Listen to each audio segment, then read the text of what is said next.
Olá, vamos discutir hoje no programa Temas de Educação algo que vem sendo chamado de escola sem partido ou escola sem ideologia.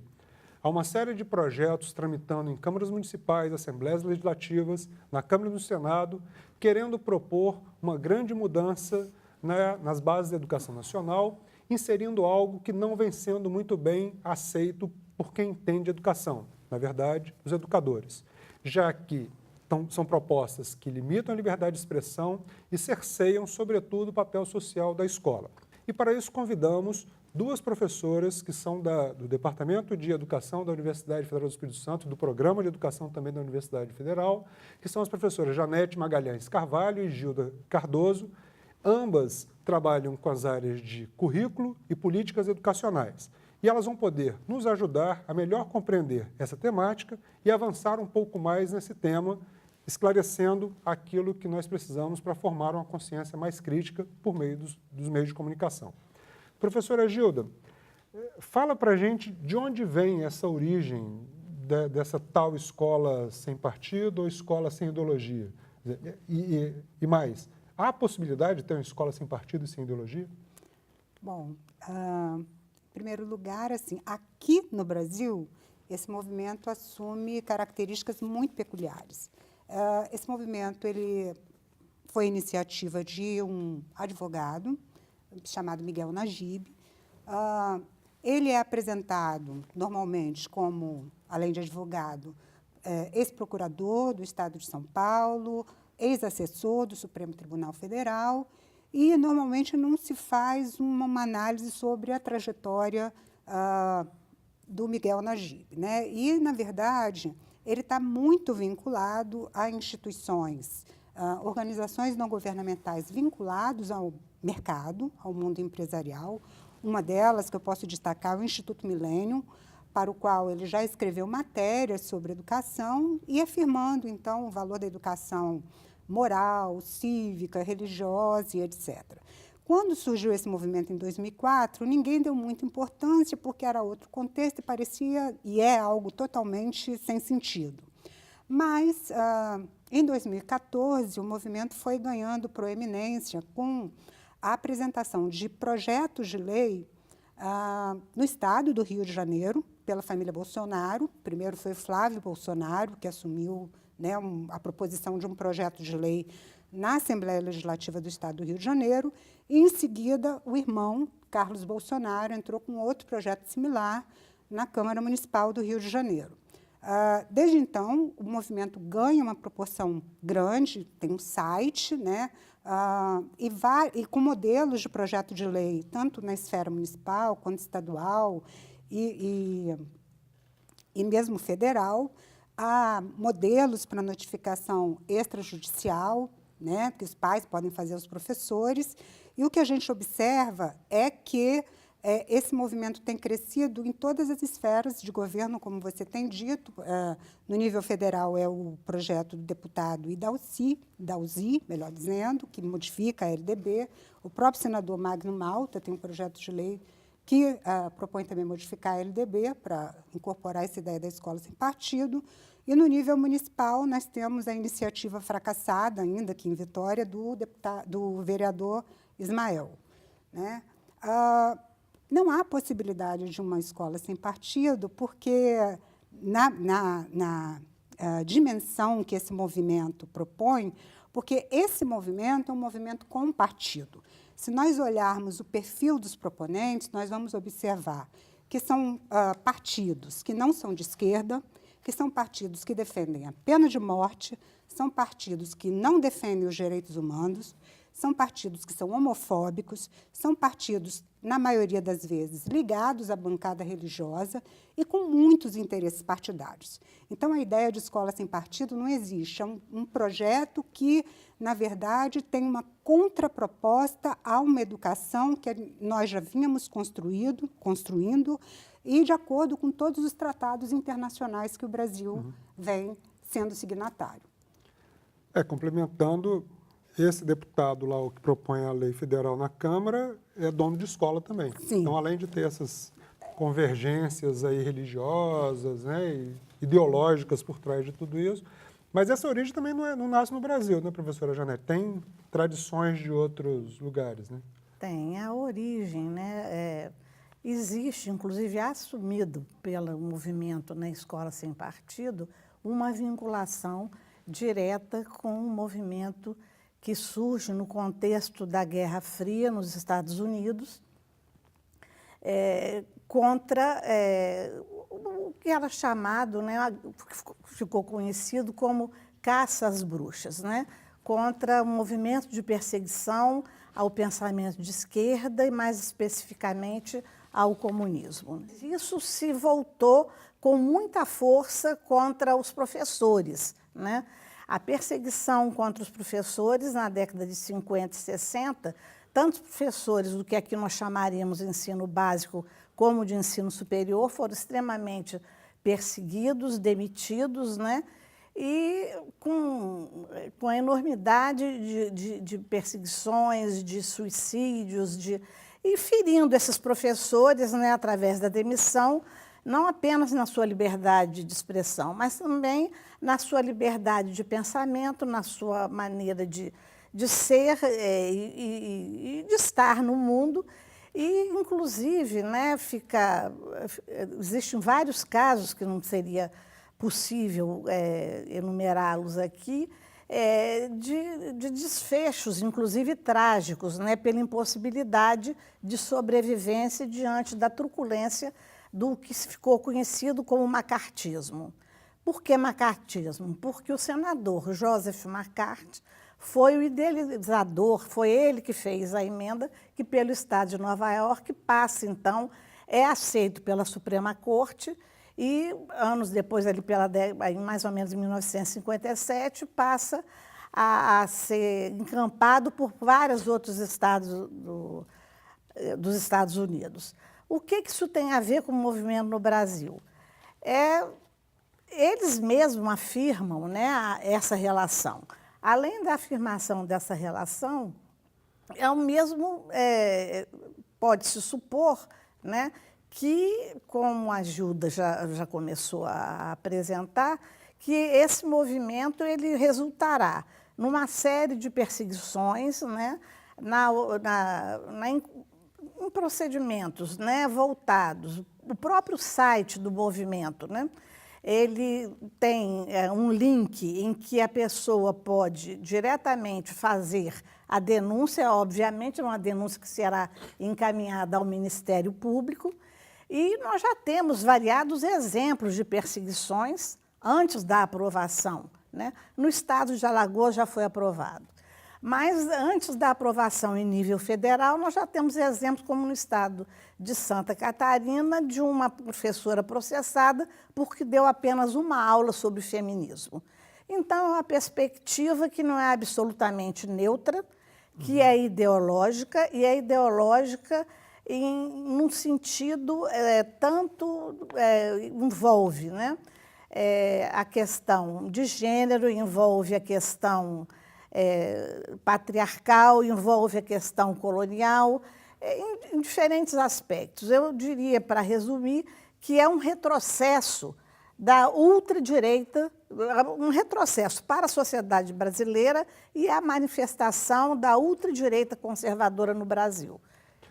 Pelo exemplo que a professora Gilda deu das pessoas ligadas a isso, são pessoas realmente ligadas à censura, à tortura, à ditadura, que defendem isso. Então, talvez queiram que isso venha para dentro da escola também. Pena de morte.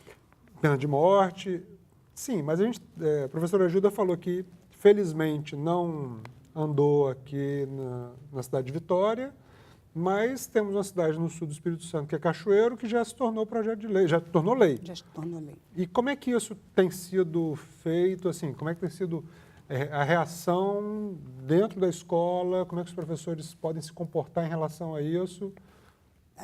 Nós estamos numa situação muito delicada do ponto de vista pedagógico, do ponto de vista político também, né?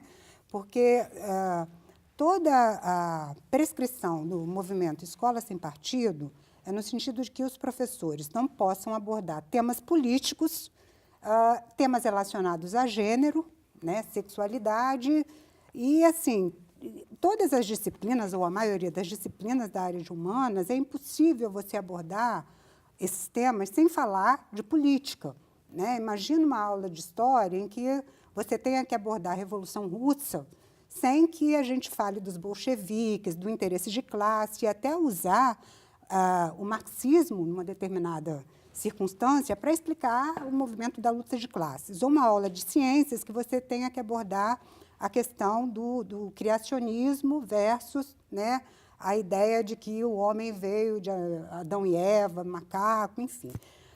Então, toda uma pressão para que esses conteúdos sejam reconfigurados de forma a atender, na verdade, padrões que estão ligados aí a uma escola que não tem posição.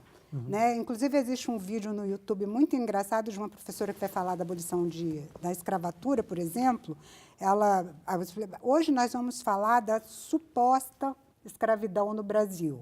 Porque quem é de esquerda pode achar que houve abolição. Quem não, acha que os escravos... Enfim, né? O que os professores podem fazer diante desse cenário? Eu acho que um recurso frequente tem sido apelar ao Ministério Público, né, que é o órgão que pode nos assessorar com base em que instrumento legal. Primeiro, eu acho que a gente pode avocar a Constituição Federal, que afirma que um dos princípios de organização do ensino brasileiro é a liberdade de ensinar, aprender, o pluralismo pedagógico das ideias, e esse é um princípio constitucional que não caiu ainda, e a LDB também continua em vigor até então.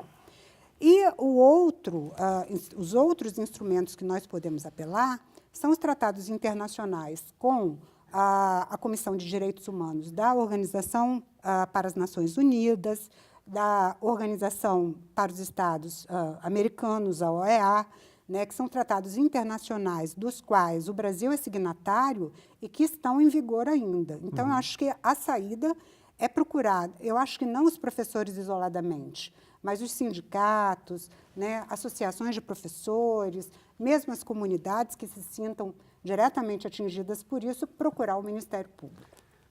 Professora Janete talvez possa nos ajudar nisso também. Assim. Mas e o campo da educação? Quer dizer, não faz parte desse campo que foi construído ao longo de séculos, de ser um local de opinião, de discussão, reflexão, de condução mesmo. Tem espaço para uma canetada dessa, um decreto, uma lei que queira mudar algo que é tão inerente da escola, que é fazer, dar opinião e colaborar para que as pessoas cresçam? Depende, né? Para responder isso, quer dizer, não é uma resposta simples, né? Aos professores que estão me assistindo, eu gostaria de mostrar, né, ou de argumentar que o pensamento único ele tem uma origem muito remota e ele se situa na base do pensamento filosófico ocidental na antiguidade. Né? Quando na origem, né, entre essa divergência entre essência e aparência, está na base, né, da discussão se existe a possibilidade de uma verdade única ou não.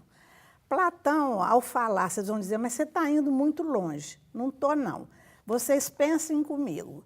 Ao formular o mito da caverna, eu não vou descrever o mito da caverna, mas, enfim, só para lembrar, o filósofo está aprisionado numa caverna, amarrado por correntes muito fortes. Né? E, junto com esse filósofo, vários outros, né, pensadores também estão presos, amarrados. De repente, né, um desses, consegue se libertar das amarras, sai da caverna e, ao sair da caverna, ele encontra a luz. O que significa a luz?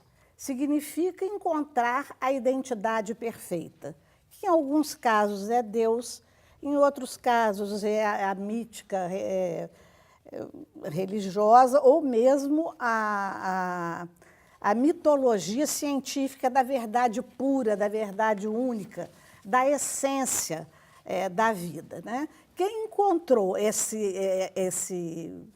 aqueles afortunados que encontraram a verdade única, né, e são tributários dessa ideia platônica, que persiste até hoje, o mundo das ideias perfeitas. Tudo que se afastar, o que seria, traduzindo num exemplo bem simples para entender, no mundo das ideias perfeitas, qual seria o cidadão ideal, né? Dentro de um modelo molde discursivo ideal? Um homem branco, alto, anglo-saxônico, né? Heterossexual, olhos azuis, enfim, com as características que são dominantes e que caracterizaria só um exemplo, que verdades dominantes são múltiplas. O que eu quero que vocês entendam é que, na medida em que eu aceito aquilo, um padrão como a verdade única, tudo que se afastar dessa verdade única, tudo que se afastar desse padrão é um simulacro. E como um simulacro tem que ser inferiorizado.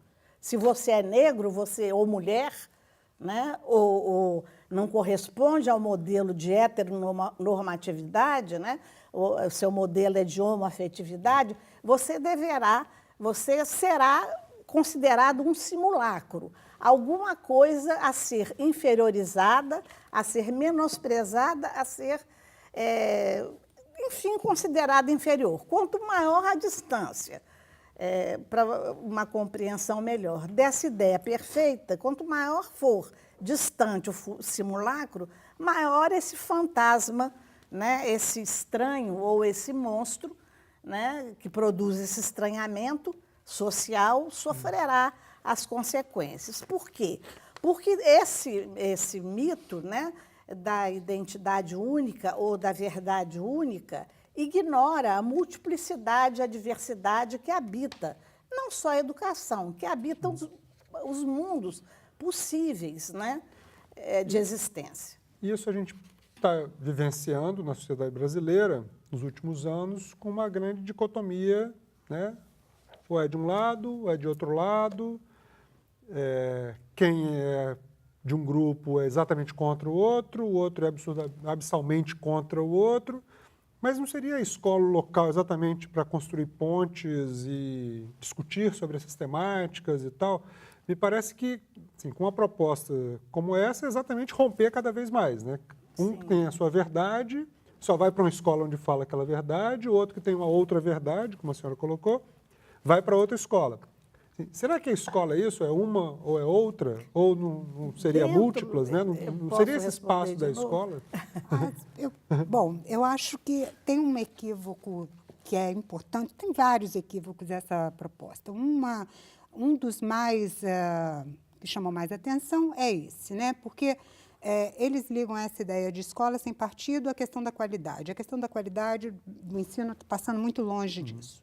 E se a gente tivesse que apontar uma das dimensões da qualidade do ensino, seria justamente multiplicar as visões, as percepções do mundo dentro da escola, né? Os países que têm melhores desempenho em avaliações de larga escala ou que têm um melhor sistema educacional apostam na diversidade e não no pensamento único. Acho que a primeira coisa é destacar isso. Em segundo lugar, eu acho importante frisar outro equívoco dessa proposta da escola sem partido é achar que a escola é uma extensão da família. A escola não pode ser uma extensão da família. Ela tem uma função social que, assim, eu não estou falando nem do pensamento marxista, progressista, não. Se a gente pega a obra do Emile Durkheim, está lá escrito que a escola tem a função socializadora e, portanto, é um espaço plural. Não há que ter pensamento único e nem neutralidade, não tem neutralidade. Está na Constituição brasileira isso, está na Constituição brasileira, exatamente, né? E a educação, ela é um ato político sempre porque o professor, e eu vou falar de outro personagem aqui, de outro grande personagem da educação mundial, que é Paulo Freire, né? A educação é um ato político porque o professor tem o dever ético de se posicionar diante dos seus alunos. E esse dever não significa doutrinação, ele tem o dever ético de mostrar que, diante das várias propostas, teorias, modos de ver um determinado tema que existem, que estão postos, né, para dar a conhecer, ele escolhe e por que ele faz essa escolha. Isso é importante na escola, ainda que a família tenha outra escolha. E tem um outro equívoco que eu acho assim, de uma falta de empirismo e de qualquer outra sustentação, que é achar que os jovens e as crianças recebem acriticamente aquilo que o professor está dizendo. Uma esponja, né? Como Não se é fossem isso, uma tábula rasa. Isso não é verdade, tanto não é verdade que, ao final do ano passado, nós tivemos movimentos belíssimos dos jovens fazendo ocupação de escolas, né, brigando em torno aí da questão da PEC da morte, fazendo discussões políticas. E se a gente tivesse mesmo essa influência sobre os jovens, né, se as disciplinas tivessem essa influência sobre os jovens, eu acho que a situação estaria muito diferente. Hoje a gente tem os meios de comunicação, a gente tem a internet, os jovens se informam de diferentes maneiras, né? Então, há muitos equívocos e eu acho que depois eu posso falar um pouquinho, né, desse equívoco que eu acho pior, é a falta de empiria para que haja uma proposta como essa, né? Eles têm, assim, com base na opinião deles, não existem estudos muito rasos sobre isso, eles propõem todo um projeto para a chegaram a ter sociedade. audiências públicas, encomenda de estudos, pareceres? Não. Foi discutido isso nos conselhos de educação? Existe uma pesquisa que foi feita em 2008, encomendada pela Veja. A reportagem não detalha muito bem a metodologia, a gente só sabe que foram entrevistados 3.000 alunos e que eles fizeram referências a Che Guevara, Lenin, essas coisas, e aí se tomou isso como doutrinação. Mas nós temos mais de 45.000 alunos no Brasil, não é? E a gente não sabe também se essa pesquisa fosse feita enfocando o lado diverso, ou seja, o que esses alunos teriam ouvido sobre religião nas escolas, se o resultado também não teria sido o mesmo. Professora. Bem, eu gostaria de complementar o que Gilda está falando, é que em cada época, né, eu estava falando do mito da caverna, esse pensamento filosófico, né, ele acaba por permear, passa pela Idade Média, pela Idade Moderna, e está presente ainda entre nós. É só você ver o tratamento que é dispensado a uma criança negra ou a uma mulher, né? E por aí vai. Então, eu vou pegar um teórico como Foucault para dizer que nós vivemos sobre a impossibilidade da neutralidade. A neutralidade, a possibilidade de neutralidade é uma perspectiva doutrinária positivista fascista, né? Todos os regimes, quanto mais duros, mais positivistas, mais controladores, mais inquisitórios eles serão. Evidentemente, as consequências serão funestas, porque não haverá mundos possíveis. Haverá apenas um único mundo possível. Então, para cada época, existe uma formação discursiva. Essa formação discursiva ela não é homogênea. Em nenhuma época, em nenhum momento, ela pode ser homogênea. Diferentes discursos convivem numa mesma realidade. E é interessante que haja essa convivência, que haja essa pluralidade de ideias. Né? Na medida em que em que a sociedade ou que um movimento diz em nome da família que é necessário, olha a contradição, eles falam em nome da família que o professor não poderá doutrinar porque isso é uma função de família. De que família eles estão falando? Né? Se as camadas periféricas, né, não têm o mesmo modelo de família, não têm os mesmos valores cristãos, né? Porque é óbvio, né, que os formuladores, além de não terem neutralidade, por estarem vinculados a partidos políticos conservadores e por estarem vinculados também a igrejas pentecostais ou de matriz, né, enfim, a valores, né, religiosos, né, no caso, né, únicos, que eu duvido que uma matriz religiosa africana fosse aceita e teria o mesmo nível de defesa, né? Mas, no caso, eu acho que eles ignoram a pluralidade também de formatos de famílias que existem. E na periferia, as minhas pesquisas quase todas são desenvolvidas, e vocês que trabalham com crianças de periferia, vocês, professores, sabem que quando você chama um pai ou uma mãe para conversar, a maioria das vezes vem a avó, né? Porque o pai já sumiu há muito tempo, a mãe está trabalhando para suprir. Quais seriam os valores, né? De que família eles estão falando? A família burguesa, a família padrão, a família que meia dúzia deles, da classe média, possui? Seria a classe média esse padrão de verdade absoluta a ser adotado? Isso é ser neutro, ignorando as camadas periféricas, né? Os diferentes modos de viver a sexualidade, dos novos arranjos familiares, ignorando, né, mesmo a questão do colonialismo, né? Gilda dava o exemplo da charge, né, da abolição da escravatura, que é uma coisa que, hoje em dia, se você for neutro, né, é totalmente impossível, do meu ponto de vista, a neutralidade. Seria como se fosse possível eu, ao dar uma aula, deixar de pendurar-se toda a minha roupa, desculpe a terminologia, na porta de entrada, e entrasse como eu vinha ao mundo para dar aula, né? Eu deixasse todos os meus valores, todos os meus critérios, todos os meus julgamentos, tudo que eu vivi, tudo que eu vejo na educação de fora, e entrasse apenas com um conhecimento que a BNCC, que as políticas educacionais internacionais, porque não são políticas nacionais, né? Isso tudo, por exemplo, são as grandes avaliações, as avaliações de larga escala, elas não são produzidas no Brasil. Mesmo que tenha todo um jogo, né, de uma pseudo-consulta a professores, na verdade, os professores são silenciados nesse processo. De modo, então, né, que eu diria, né, da impossibilidade de neutralidade, a impossibilidade de eu entrar numa sala de aula completamente despida, neutra, né? Isso é uma perspectiva positivista, no máximo, para ser bastante progressista, né? Fenomenológica, que não tem razão de ser, porque ignora a multiplicidade de mundos possíveis e a diferenciação que habita esses mundos. Professoras, esse programa nosso ele tem uma característica bem clara de ser um programa com partido e com ideologia, com um lado da educação, um lado de quem se importa com a educação.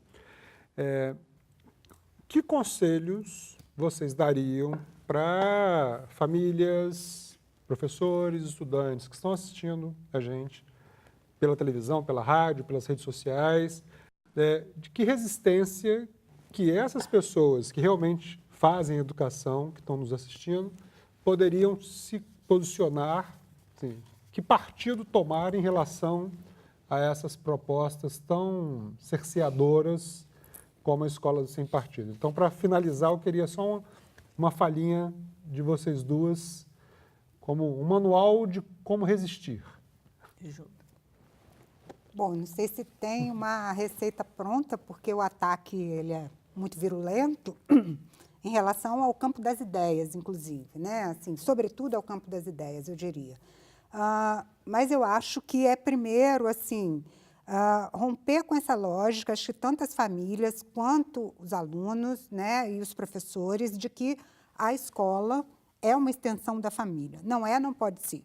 Ela é um espaço plural, né, do diverso, e para ser esse espaço plural, do diverso, ela tem que abordar coisas, por exemplo, que o movimento abomina, que é a questão do gênero.